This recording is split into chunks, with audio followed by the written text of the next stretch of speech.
In the last lesson, we looked at libertarianism as a philosophy, as a mindset for the philosophy of free will. Well, in this lesson, we're going to look at soft determinism as a counterpoint. We're going to be talking in this lesson about soft determinism, and then in the next lesson, we're going to talk about hard determinism. So they are slightly different, and they have different kinds of arguments. So we're going to recap very quickly from the last lesson, just so we have an idea of the picture we're setting. We're going to ask ourselves the question, what is soft determinism? And then we're going to look at the different views on soft determinism, specifically views from two philosophers, them being John Locke, and also the second one being David Hume. And then obviously we will look finally at the criticisms of soft determinism. You'll notice that all of these aspects of philosophy have criticisms. So there's no one camp that is completely devoid of any kind of criticism. So as a recap from the last lesson, we introduced our first theory, and this was libertarianism. We looked at where libertarian comes from as a concept, i.e. coming from Reid, as well as looked at some examples of how we can apply libertarianism into our day-to-day lives, how we can apply libertarianism and a libertarian thinking and a libertarian framework. And then we looked at a number of pretty big criticisms of libertarianism, namely being the impact of evolution on one hand, and also the impact of society and placing restraints on our free actions. So what is soft determinism as a concept? Well, this is one of the view of most philosophers in the 17th century, in the kind of early modern period of the more Enlightenment area of philosophy. We have John Locke and David Hume, who were very big proponents of soft determinism. And in fact, this viewpoint is somewhat similar to the common sense philosophy that we looked at in the last video, because it is the view that humans do have some free will, but there are also some constraints. There are some aspects of our free lives that are determined. And some would argue that these can be natural restraints. So this takes a very, very, very close to the idea of the common sense philosophy, which we looked at in the last video. The idea that people are free, but there are restraints, namely restraints by nature. Well, some philosophers in the 17th century argued that this isn't libertarianism at all. That is just a form of soft determinism. And let's begin by looking at the view of John Locke. We've got quite a cartoonized version of John Locke here. So, John Locke believed in something that he called the tabula rasa.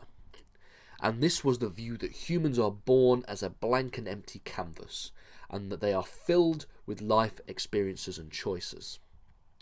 Locke said that the mind is like a white paper void of all characters, without any ideas, with all the materials of reason and knowledge derived from experience. This was part of John Locke's philosophy.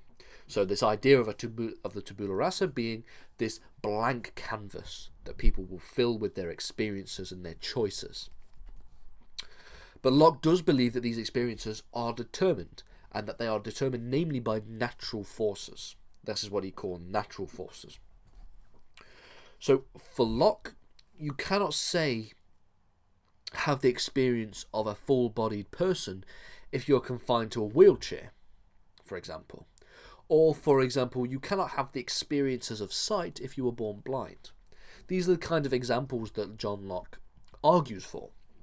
He argues that these natural forces, if you were naturally born blind due to, some natural illness or, some phenomenon, then you couldn't have the free experiences of having sight because you were born blind.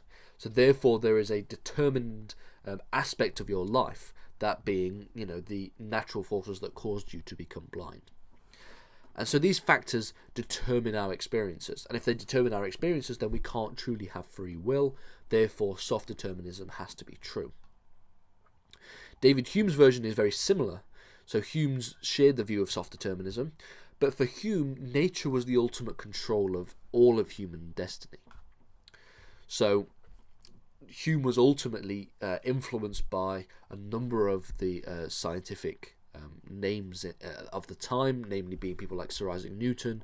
The scientific revolution was taking place when Hume was alive, and this is where he came up with the concept of the constant union of objects. So what Hume argues for here is that the constant union of objects is a kind of interrelationship between all things within nature, including humans. So let's take a very good example. Let's just take an example to try and explain what Hume is talking about here. So in 2010, due to a natural process that we have no control over, of a volcano erupting in Iceland, millions of people were unable to fly around Europe, and even as far as even into like Ireland and even into quite deep into mainland Europe. All flights were halted. The free will of those individuals were determined by natural cause. The natural cause being the volcano erupting. So you cannot argue that humans had the free will to decide to stay in Europe, because it wasn't their choice to stay in Europe. They were probably booked on a holiday and were, planning on going home not long after. But the choice to stay in Europe wasn't made by them. It was made for them by this natural phenomenon that took place.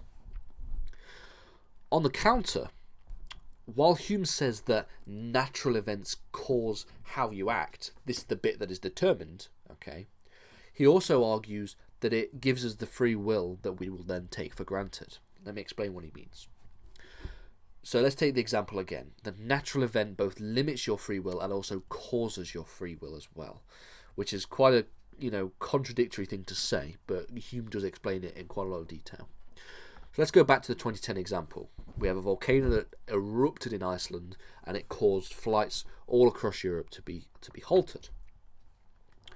Well, the Icelandic volcano limits your ability to fly, but you resolve this problem because this is where your free will comes in. Your decision to fly is limited by the fact that the volcano has erupted and halted all flights, but how you resolve this problem is where your free will comes from. If you are stuck on holiday due to the volcano, you have the choice to either flying back, walking back, taking the train, etc., etc., etc. Except for flying back, of course. So you have the choice of how you're going to get back, or if you're even going to get back at all, you could just stay in Greece for another 3 weeks. So the very fact that the volcano erupted in the first place is what gave you this choice. Now, you might think that this is a quite similar to Reid's example of libertarianism, because we talked about the charity example, where Reid has the ability to give to charity, but he might be limited by natural causes by way of not having enough money to give to charity. And so it's his free will, it's his decision to choose how he's going to give to charity. So Hume's example here is very similar to Reid's example of the common sense philosophy. However, Hume on one hand is saying that this is an example of soft determinism, whereas Reid on the other hand is saying that this is an example of libertarianism.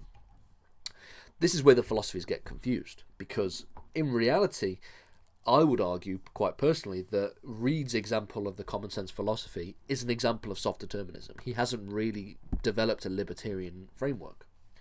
So these are both examples of libertarianism. Hume also goes on to talk about the interference of mind. So one's free will is linked to a predetermined set of events. Hume calls this link between a person and this premeditated event an interference of mind. There's an interference between the natural world that we see around us and the mind in which we preoccupy. Therefore, according to Hume, there is a causal relationship between natural events that take place, i.e. like the volcano, and our ability to yield freedom over our lives. So we cannot truly have free will in the libertarian sense. We have to have free will in a soft determinist sense. We have to have free will in a sense that some aspects of our lives are determined by natural events and natural causes or natural forces, but our ability to yield freedom from these events is where the free will comes from. Our ability to make choices based on what happens is where our free will exists. As a simple task, can you think of any other examples of natural events that happened that would determine someone's decision? the decision made in someone's life. You could even go as far back to the Ice Age, and early humans, when climate changes that took place tens, 20s, 30,000 years ago, and the ways in which these climate events would impact the lives of early humans. So the early humans' lives are determined in that kind of sense, but at the same time, their decisions to migrate across a different area or move to a different part of the world is their free decision to do such a thing. You could make that argument. Let's look at some problems with self-determinism. There are, I think, 4 or 5 that we could really bring up here before we move on to looking at hard determinism in the next lesson. So some have argued that our actions are determined by premeditated events. Then our free will just doesn't exist if that's the case. So this is an argument that could be made. So e.g. you may not have a choice of how to get home from your holiday because you can't afford the train. So you could even limit this even more. So whereas Hume says, or Hume would say if he was alive in 2010, it is the volcano that has caused all these flights to be stopped and for you to be stuck on holiday. So that natural event has caused this thing to happen. That's point number 1. But then he goes on to say your free will is your decision to overcome this natural event. What are you going to do? You're going to stay on holiday, or are you going to get the train back, for example? And this is where your free will comes in. But we could just add other kinds of natural restraints on top of that. What if you could only just afford to go on holiday, and then the volcano hits, and now you cannot afford to get the train home, you can't afford to stay on holiday, you can't afford to purchase a car second hand to drive back or anything like this. What do you do then? Well, in that case, your existence is completely determined by all of the natural causes that that bring about. You have no free will. So this could quite easily push from it being soft determinism, where there is some aspects of your life that are determined, but there are also some aspects that are not. We could then push that into hard determinism, where all of your life is determined and you have no free will. So this is the kind of argument that you can make, where you could add natural points on top of each other. You could also, add another natural constraint. You're also confined to a wheelchair. So now you have the struggle of trying to get home with all of these different things happening. At that point, then your free will is quite heavily limited. Your choice of decision is very heavily limited. So this natural event has forced you into this position, thus you have no free will. There's also a causal relationship between people and predetermined events. So if this is the case, then surely we're not free, because it is all determined by the predetermined events. So this takes into account Hume's example of the interference of mind. So the idea that there is a causal relationship between an event that takes place and then our conscious decision to act. Well, if that's the case, then surely we're not free, because if we have this causal relationship, it requires our conscious decisions require there to be a causal relationship between this natural event. If this natural event hadn't taken place, then our conscious decision to act in a certain way wouldn't have happened. Therefore, we are not free.